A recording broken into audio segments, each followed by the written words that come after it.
ታሪካችን የሚጀምረው ሶንግ የተባለች አንዲት ወጣት ከእናቷ ጋር በስልክ ስታወራ እያስመለከተን ነው።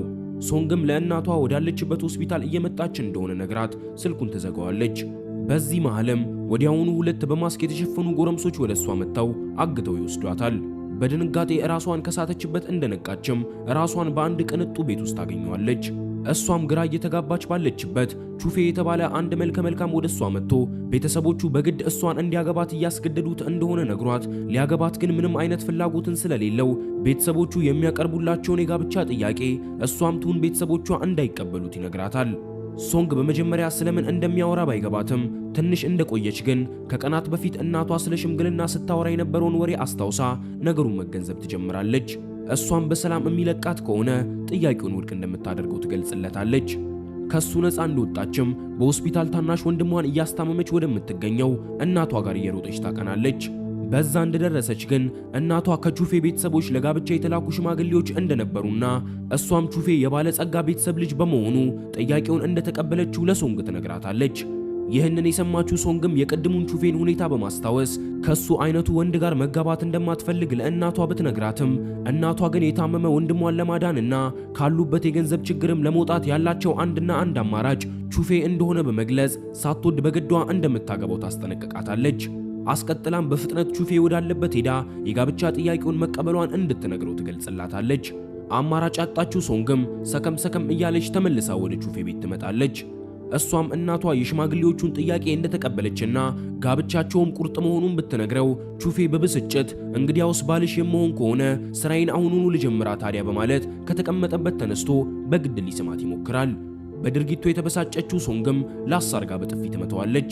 ብዙም ሳይቆዩ ግን ሶንግ ሆዷን እንደታመመች ማስመሰል ብትጀምር ቹፌ ጸባዩ ልውጥ ብሎ እየተንከባከባት ወደ ኩሽና ወስዶ ጨጓራሽ ይሆናል በማለት ወተት እንድትጠጣ ይሰጣታል።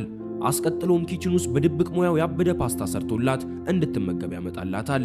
ይህንን የተመለከተችው ሶንግም ቹፌ ምንም ያክል ላዩን ተቆጪ ቢሆንም ውስጡ ግን በጣም ደስ የሚልና ንጹህ እንደሆነ ትገነዘባለች። ይህ ያልታሰበ ክስተትም ደጋግማ ስለሱ እንድታስብ ያደርጋታል። በዛኑ ቀን ምሽት ላይም ወደ ቤቷ ልትመለስ ስትል አደገኛ ዝናብ በመዝነቡ በዛው በቹፌ ቤት ውስጥ አዳሯን ለመቆየት ትወስናለች። በሶፋው ላይ በተቀመጠችበትም ለጥ ብላ አደገኛ እንቅልፍን መተኛት ትጀምራለች። በዛም በእንቅልፍ ልቡ ተነስቶ የሚሄደው ቹፌ ወደሷ መጥቶ ሶፋው ላይ በመቀመጥ ከእንቅልፏ አስደንግጦ ያስነሳታል። እሷም ከላይዋ ላይ ዞር እንዲልላት ብትገፋውም ቹፌ ግን ለጥ ብሎ ተኝቶ ያለ በመሆኑ ሳይሰማት ይቀራል። ምንም ማድረግ ያልቻለችው ሶንግም ሳትወድ በግዷ አጠገቡ ለመተኛት ትወስናለች። በቀጣዩ ቀንም ቹፌ ከእንቅልፉ እንደነቃ ሶንግም በአጠገቡ ቢመለከታት ምሽት ላይ ወጥታ ወደ ቤት መሄዷን ተከትሎ በቤት ውስጥ ምን እየሰራች እንዳለ ይጠይቃታል። እሷም ዝናብ ዘንቦ ስለነበር በዛው እንዳደረች እንዳይቆጣትን ፈርታ ስለነበር መስኪን ፊት እያሳየች ተነግረዋለች። ከጥቂት ደቂቃዎች በኋላም በአንድ ቡና ካፌ ውስጥ የምትሰራው ሶንግ አርፍዳ ከእንቅልፏ በመነሳቷ እየተርበተበተች ወደ ስራዋ ስትገባ እንመለከታታለን። በዛም ሁሌም አርፍዳ እየመጣች የሷን ቦታ መሸፈን የሰለቻት የሥራ አጋሯ ትቆጣት ጀመር። ሶንግም ላደረገችው ነገር ይቅርታን በመጠየቅ እንደ ልማዷ ማስተባበያ መስጠት ትጀምራለች። ከሰዓታት በኋላም ቹፌ ወደ ካፌው መጥቶ ሊያናገራት እንደሚፈልግ ገልጾላት ጎትቶ ከካፌው ያስወጣታል። በመኪናው ውስጥ አስቀምጧትም ለምን የጋብቻውን ጥያቄ እምቢ ብላ ከህይወቱ እንደማትወጣ ቢጠይቃት ሶንግ በተራዋ እሷን ፈልጋ እንዳልሆነና እናቷ በግድ እየዳረቻት መሆኑን ትነግረዋለች። የምትናገረውን ነገር ፈጽሞ ማመን ያቃተው ቹፌም አንገቷን አንጠልጥሎ ጋብቻውን አልፈልግም እንድትል ይነግራት ጀመር። እሷም የቻለችውን ሁሉ እንደምታደርግ ነግራው በሆስፒታል ወደምትገኘው እናቷ ጋር ታመራለች። እናቷ ፊት ቆማም ሰርጉን እንዲሰረዝ ብትለምናትም እናቷ ግን ከቹፌ ቤተሰቦች ጥያቄውን ስለተቀበለች የተላከላት ገንዘብ እንደነበርና እሷም ከውስጡ የተወሰነው ለወንድሟ ሕክምና መክፈሏን ተከትሎ አሁን ላይ ወደ ኋላ የሚባል ነገር እንደሌለ ትነግራታለች። በዚህም የደነገጠችው ሶንግ ስራ እየሰራች እንደሆነና የወንድሟንም የሕክምና ክፍያ ራሷ መክፈል እንደምትችል እያለቀሰች ትነግራታለች። በሌላ በኩል የቹፌ እናትና አባት ሊያናግሩት ወደ ቤታቸው ያስጠሩታል። በዛም እናቱ ለሰርጉ እየተዘጋጀ እንደሆነ ብትጠይቀው ቹፌ ሊያገባ ፈቃደኛ እንዳልሆነ ይነግራታል። በዚህ የተናደደችው እናቱም እድሜዋ እየሄደ እንደሆነ በመግለጽ ከመሞቷ በፊት የልጇን ሰርግ ደግሳ መብላት እንደምትፈልግ በቁጣ ትነግረዋለች። ይህንን የሰማው ቹፌም በዝምታ በተዋጠበት ወጥቶ ወደ ውጪ ትቷቸው ይሄዳል። በቀጣዩ ቀንም ቹፌ ሶንግን ሊያናገራት ወደ ካፌው ሄዶ እንዲወጡ ቢጠይቃትም የሥራ አጋሯ ግን የቀራትን ቡና ሽታ ሳትጨርስ ወዴትም መሄድ እንደማትችል ትነግረዋለች። በዚህ የተበሳጨው ቹፌም ማን እንደሆንኩ አታውቁም በማለት በካፌ ውስጥ የቀራትን ነገር በሙሉ እሱ እንደሚገዛው በመግለጽ ሶንግን ይዟት ወደ ቤቱ ይሄዳል። በዛም የጋብቻ ውላቸው የተጻፈበትን አንድ ወረቀት አንስቶ ይሰጣታል። በላዩ ላይም ሁልጊዜም ባል ትክክል እንደሆነና ሚስት በፍጹም መጨቃጨቅ እንደማትችል ብትመለከት ሶንግ አልስማማም ብላ ውሉን ትመልስለታለች። ይህንን የሰማው ቹፌም እናቷ የወሰደችውን 20 ሚሊዮን ብር እንድትመልስ ይጠይቃታል። ሶንግም 20 ሚሊዮን የሚለውን ቃል ስትሰማ እናቷ አይደለም በቆሟ ቢገሏት እንኳን እንደማትመልሰው ስለምታወቅ በሐሳቡ ለመስማማት ተወስናለች።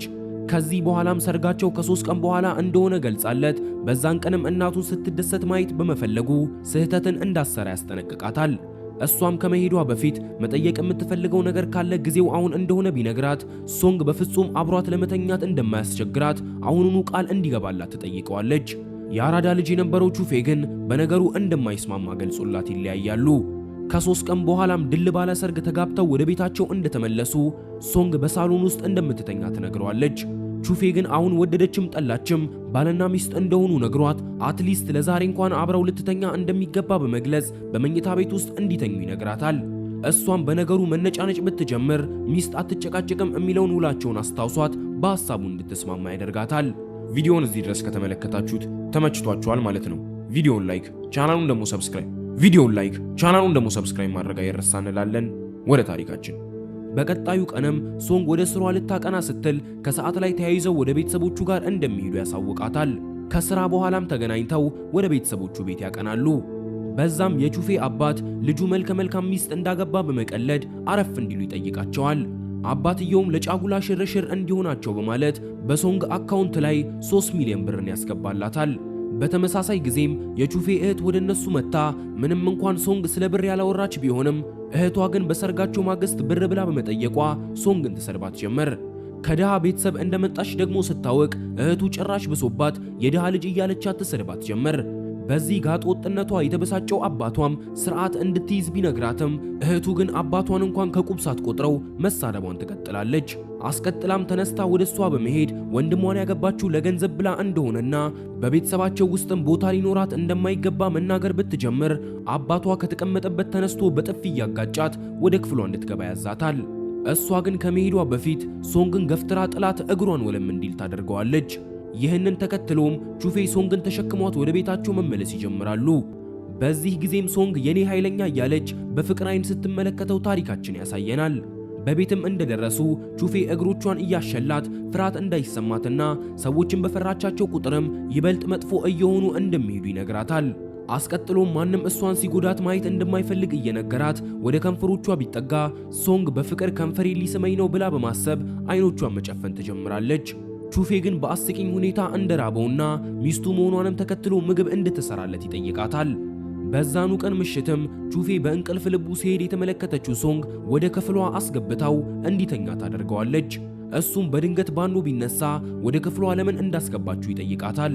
ሶንግም በእንቅልፍ ልቡ ሲጓዝ አይታው ወደ ውስጥ እንዳስገባችሁ ብትነግረውም ቹፌ ግን እንደማያምናትና ሌላ ነገርን ፈልጋ እንደሆነ በመጥቀስ እላዋ ላይ ወጥቶ አብሯት ማደር እንደሚፈልግ ይነግራታል። ሶንግም በዝምታ ብትዋጥ ቹፌ ዝምታ መልስ ነው በማለት ከተጋቡ ለመጀመሪያ ጊዜ በፍቅር አልጋ ላይ ይወድቃሉ። በቀጣዩ ቀን በስራ ቦታም ባልደረባዋ ወደሷ መጣ አዲሱ ትዳሯ እንዴት እንደሆነ ብትጠይቃት ሶንግ ግን ስለ ትዳሯ ማውራት ባለመፈለጓ በዝምታ ወደ ስሯ ትመለሳለች። እሷ ሳታገባ በማግባቷ የቅናት ስሜት እያንጨረጨራት ያለችው የሥራ ባልደረባዋም የካፌውን የኬክ ክሬም መሬት ላይ በመድፋት ወደ ማናጀራቸው ጋር ሄዳ ሶንግ እንዳደረገችው በማስመሰል ታቃጥር ጀመር። ይህንን የተመለከተችው ማናጀራቸውም ተጨማሪ ክሬም በካፌ ውስጥ ባለመኖሩ ሶንግ ላይ መጮህ ትጀምራለች። መስኪኗ ሶንግም ጥፋተኛ ባትሆንም መናገር አቅቷት ግን እልቅሿን ታቀልጠዋለች። በዚህም ተከፍታ ውጪ ቁጭ ብላ ባለችበት ቹፌ ደጋግሞ በስልኳ ላይ ቢደውልላትም ሶንግ ግን አንስተው ለማውራት ፈቃደኛ ሳትሆን ትቀራለች። ከቆይታዎች በኋላም ቹፌ ወደ ስራ ቦታዋ መጥቶ እያለቀሰች ቢመለከታት ሶንግ ሁሉንም ነገር አንድ ባንድ ትነግረው ጀመር። ይህንን የሰማው ቹፌም ለሚስቱ በመቆርቆር ወደ ስራዋ እንድትመለስና እሱ ሁሉንም ነገር እንደሚያስተካክለው ይነግራታል። በዛኑ ቀን ምሽትም ከአንድ የክሬም አከፋፋይ ድርጅት ለአንድ ወር የሚበቃቸውን ክሬም ቹፌ ገዝቶ ወደ ካፌው ያስልካል። ይህንን የተመለከተችው የካፌው ማናጀርም ሁሉንም ነገር ያደረገው የሶንግ ባል እንደሆነ በመገንዘብ ወደ ሶንግ መታ እየተቅለሰለሰች ትናንትና ለተናገረችው ነገር ይቅርታን ትጠይቃት ጀመር። በኋላ ላይም ከስራ በኋላ ቹፌ ወደ ቤተሰቦቹ ጋር ወስዷት ከእናቱ ጋር እንዲያወሩ ያደርጋታል። እናቱ ግን ሶንግን ከመመልከቷ ተነስታ ሆዷን በመያዝ የልጅ ልጅን ልታሳያት አስባ እንደሆነ ትጠይቃታለች። ይህንን የሰማችው ሶንግም ቃል ከመተንፈሷ በፊት በቀደም አብረው ማደራቸውን ተከትሎ ሊያስታውቃት በመሆኑ ቦርሳዋን በወንበር ላይ አስቀምጣ ወደ ሽንት ቤት እየሮጠች ታቀናለች። ይህንን የተመለከተችው እናቱም ጭምጭምታ አለ በማለት መደሰት ትጀምራለች። ልክ በዚሁ ጊዜም እህቱ የጆሮ ጌጧን በሶንግ ቦርሳው ስትከት እንመለከታታለን። ሁለቱ ጥንዶችም ተመልሰው እንደተገናኙ ወደ ቤታቸው ሊመለሱ ሲሉ እህቱ እየሮጠች ወደ እነሱ መጥታ ሶንግን በጥፊ ትመታታለች። እሷም የጆሮ ጌጧን እንደወሰደችባት በመናገር ሌባ እያለች እንድትመልስላት ትጠይቃታለች። ሶንግ ግን ሌባ እንዳልሆነችና እንደዚህ አይነቱን ነገርን በፍጹም እንደማታደርግ ትመልስላታለች። እህቱ ግን ጆሮ ጌጧን ከቦርሳዋ ውስጥ ብታወጣ ሶንግ ድንጋጤ ውስጥ ትገባለች። ይህንን የተመለከተው ቹፌም ሁለቱንም ማመን ስላቃተው ፖሊስ በቦታው መጥቶ ማን ውሸታም እንደሆነ እንዲያጣሩ ስልክ መደወል ይጀምራል። በዚህ ጊዜ ግን እህቱ ወንጀለኛ ተብላ መታሰር ባለመፈለጓ መደወሉን እንዲያቆምና ጆሮ ጌጡም የሷ እንዳልሆነ እያስመሰለች ልትናገር ትሞክራለች። በዚህ ጊዜም ሚስቱ እውነቷን እንደነበር የተገነዘበው ቹፌ ሶንግን እንድትጠራጠራት በማድረጓ እህቱን በጥፊ እንድትመታት ለሶንግ ፍቃድን ይሰጣታል። ሶንግ ግን ይህን ማድረግ ተገቢ እንዳልሆነ ገልጻለት እህቱን ከፊቷ እንድትጠፋ ታሳውቃታለች። ሁለቱ ወደ መኪናቸው እንደተመለሱም ቹፌ ሚስቱ ጠንካራ እንድትሆንና ሰዎች መጥፎ ነገርን ሲያደርጉባትም ዝም ብላ እንድትመለከት የማይፈልግ መሆኑን ይነግራታል። በዚህ ጊዜ ግን ሶንግ በሚያስገርም ሁኔታ ጉንጩን በፍቅር በመሳም አመሰግናለሁ ትለዋለች። በድርጊቷ ሀፍረት ውስጥ የገባው ቹፌም ምን ማድረግ እንዳለበት ሳያውቅ ፈዞ ይቀራል። በቀጣዩ ቀንም ሼን የተባለ የድሮ ፍቅረኛዋ ማግባቷን ሲሰማ ወደ ካፌው በመምጣት ለሶንግ ሰላምታን ያቀርብላታል። በዚህ ጊዜም ሼን ከዛሬ 4 ዓመት በፊት አስቀያሚ እንደሆነችና ማንም ከሷ ጋር መሆን እንደማይፈልግ ነግሯት በሷ ላይ ሌላ ሴትን ደርቦ ጥሏት የሄደ መሆኑን ታሪካችን ያስመለክተናል። ሼንም ከካፌው ባለቤት ጋር ወዳጅ እንደሆነ የሚያውቁት ሰራተኞችም ጠብር ግፍ እያሉ ሼንን ያስተናግዱት ጀመር። በዛኑ ቀን ምሽትም ሶንግ ወደ ቤቷ ስታቀና እናቷ ወደ ተከራየችው ትልቅ ቤት እንዲቀይሩ ዕቃዎቻቸውን ስታዘጋጅ ትመለከታታለች። ይህንን የተመለከተችው ሶንግም አሁን ላይ ገንዘብ ማጥፋት እንደሌለባቸውና ወደ ትልቅ ቤትም መዘዋወራቸው ተገቢ እንዳልሆነ ብትነግራት እናቷ ግን ገንዘቡን እሷን ለማሳደጓ የተከፈላት ክፍያ እንደሆነና በፈለገችው ሰዓትም እንደፈለገች ልታጠፋው እንደምትችል አክላ ትነግራታለች። ይህንን የሰማችው ሶንግም እናቷ እንደ ዕቃ አንስታ የሸጠቻት መስሎ ስለታያት በጣም በመበሳጨት ወጥታ ትታት ትሄዳለች። በመንገዷ ላይም ከቹፌ ጋር ብትገናኝ ቹፌ ምን ሆና እንደሆነ ይጠይቃታል። እሷም እናቷ ያደረገቻትን ነገር አንድ ባንድ ትነግረው ጀመር። ይህንን የሰማው ቹፌም በሐዘኔታ ወደ ራሱ ስቦ ያቅፋታል።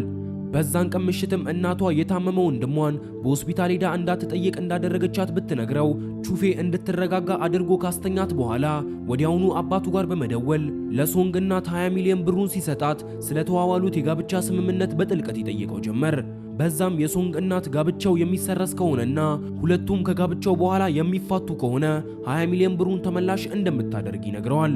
አባቱም አስቀጥሎ ከጠቀመው በማለት በሁለቱ ቤተሰቦች መካከል የተፈራረሙትን ውል ይልክለታል። ውሉን ያነበበው ቹፌም ቀጥ ብሎ ወደ እናቷ ጋር በመሄድ ሊያወራት እንደሚፈልግ ይነግራታል። በዛም ልጇን የሚፈታት ከሆነ የወሰደችውን 20 ሚሊዮን ብር ተመላሽ እንደምታደርግ አስታውሷት እሱም ከ20 ሚሊዮን ብር ውስጥ ግማሹን ያክል ማጥፋቷን እንደሚያውቅና ልጇ ሶንግን ለተናገረቻት ነገር ይቅርታ የማትጠይቃት ከሆነ ግን 80ቸውን ቀዶ ገንዘቡን እንድትመልስ ፍርድ ቤት እንደሚገትራት ያስፈራራት ጀመር። ይህንን የሰማችው እናቷን በፍርሃት ከልጇ ጋር ያላትን ግንኙነት ለማስተካከል ትወስናለች። በቀጣዩ ትዕይንትም ሶንግ እራት መስራቷንና ከጥቂት ደቂቃዎች በኋላም የሰራችለትን ጣፋጭ አሳ እንደምታበላው ትነግረዋለች። አይደለም አሳ ለመብላት ስሙ እንኳን ሲነሳ የሚያመው ቹፌ ልገይኝ ነው እንዲህ ሐሳብሽ በማለት ስሜቱ ወዲያውኑ ልውጥ ብሎ ይጮህባታል። አስቀጥሎም ከአሳው ጋር እንደ ቦክሰኛ መደባደብ ቢጀምር አሳ እንደማይወድ የማታውቀው ሶንግ በነገሩ በጣም ትደነግጥ ጀመር። በዛኑ ቀን ምሽትም ጭንቅላቷ የተረበሸው ሶንግ በህልሟ ቹፌ ቢላ ይዞ ሊገላት ወደ እሷ ሲመጣ ትመለከታለች። እሷም በነገሩ ደንግጣ ከህልሟ ብትነቃ ቹፌን በበሯ ዳር ላይ ቆሞ ትመለከተዋለች። እንደደነገጠች ያስተዋለው ቹፌም ወደ እሷ ጠጋ ብሎ እንድትረጋጋ ከነገራት በኋላ መጥፎ ህልምን አይታ እንደሆነ ይጠይቃታል። እሷም ያየችውን ነገር አንድ በአንድ ነግራው ይገላት ይፈልግ እንደሆነ ብትጠይቀው ቹፌ ህልም የዚህ ዓለም እውነተኛ ተገላቢጦሽ እንደሆነ አስታውሷት ከምንም ነገር በላይ በዚህ ዓለም ለሱ ብለው እንዲኖሩ ከሚፈልጋቸው ነገሮች መካከል አንዷ እሷ እንደሆነች ይነግራታል። በቀጣዩ ቀንም የድሮ ፍቅረኛዋ ወደ እሷ መጥቶ ከካፌው ባለቤት ጋር ጥሩ ወዳጅ በመሆኑ ሶንግን የካፌው ማናጀር እንዳስደረጋት ቢነግራትም ሶንግ ግን ከሱ የመጣን ምንም አይነት ነገር ባለመፈለጓ አመሰግናለሁ ብላ ልፋቱን ውድቅ ታደርግበታለች። እሷም አስቀጥላ ወደ ካፌው እንዳይመጣና አሁን ላይም የራሷ ህይወት እንዳላት ብትነግረውም ሼን ግን አሻፈረኝ በማለት ጸጉሯን እየነካካ ያስቸግራት ጀመር። በቦታው ላይ ደርሶ ይህንን የተመለከተው ቹፌም በጣም መበሳጨት ይጀምራል። እሱም በዛው ቆሞ ባለበት ሼን መልሶ ይዟት አብራው ወደ ቤቱ እንድትሄድ ሲያስቸግራት ቢመለከት ድሮም ከልቡ ወንዳ ወንድ የሆነው ቹፌ ከሚስቱ ጋር ምን እያደረገ እንደሆነ ወንድ የሚል ጥያቄን ይጠይቀዋል። ሼንም መርበትበት ቢጀምር ቹፌ የድሮ ፍቅረኛዋ እንደሆነ እንደሚያውቅና አሁን ላይም ያኔ ማንም አይፈልግሽም ብሎ ጥሏት የሄዳትን ሶንግ እሱ እንደሚፈልጋት ይነግረዋል። ይህንን የሰማችው ሶንግም ስሜቷን መቆጣጠር አቅቷት በድሮ ፍቅረኛዋ ፊት ደግሞ በፍቃዷ እንዲያገባት እየጠየቀችው ከንፈሩን ስስመው እያስመለከተን ታሪካችን ያበቃል። እንደዚህ አይነት ኮንተንት ሞሮፍ እንዲሰራላችሁ የምትፈልጉ ከሆነ ተመችቶናል ይቀጥል ብላችሁ ጻፉልኝ። ሰብስክራይብ ማድረግ እንዳይረሳ። እዚች ጋር የምትመለከቷትን ቪዲዮ ተመልከቷት። ፕላስ ደግሞ ኮምፔር አድርጋችሁ ንገሩኝ። በቃ ይመቻችሁ።